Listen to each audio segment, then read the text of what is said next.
Sometimes, without realizing it, people start to disappear. Not physically, but emotionally. They stop sharing their thoughts. They reply less. They become quieter, more distant. And if you ask them what's wrong, they often say, nothing. But something has changed.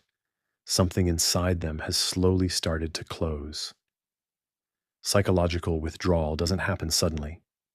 It builds over time, through small moments, unnoticed disappointments, conversations that didn't go as expected, feelings that were never expressed. At first, a person tries. They open up. They explain how they feel. They expect to be understood. But when that doesn't happen, something shifts. Not in a dramatic way, just quietly. They start thinking, maybe it's better not to say anything. And that thought becomes a habit. So instead of expressing emotions, they hold them in. Instead of asking for support, they deal with things alone.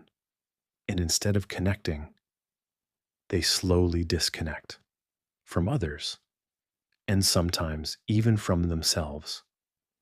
Because withdrawing doesn't just create distance from people, it creates distance from your own emotions. You stop reacting the same way. Things that once mattered start to feel distant, not because they are unimportant, but because you've learned to shut down parts of yourself. And over time, this can feel normal. Silence feels easier than explaining. Distance feels safer than vulnerability. Being alone feels more predictable than being misunderstood. But there's a hidden cost. When you withdraw, you don't only avoid pain, you also limit connection. You reduce the chances of being understood, of being supported, of being seen. And sometimes people around you don't even notice. They assume you're okay because from the outside, everything looks normal. You're still there, still functioning, still responding. But inside, there's a quiet distance growing. And the more it grows, the harder it becomes to go back because opening up again feels risky. It feels unfamiliar. It feels like exposing something you've worked hard to protect. So the cycle continues. Silence, distance, withdrawal. And maybe the most difficult part is this. Many people who withdraw are not trying to push others away. They are trying to protect themselves from disappointment, from rejection, from feeling misunderstood. It's not about not caring. It's often because they cared too much at some point, and something made them feel like it wasn't safe anymore. So they adapt. They become quieter, more independent, more contained. But deep down, the need for connection doesn't disappear.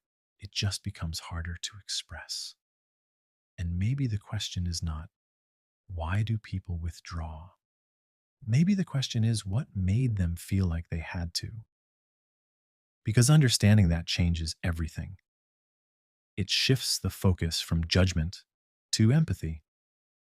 And maybe for someone listening to this, the first step is not forcing yourself to suddenly open up, but simply becoming aware, aware of when you started pulling away, aware of what made you feel unheard or misunderstood or alone.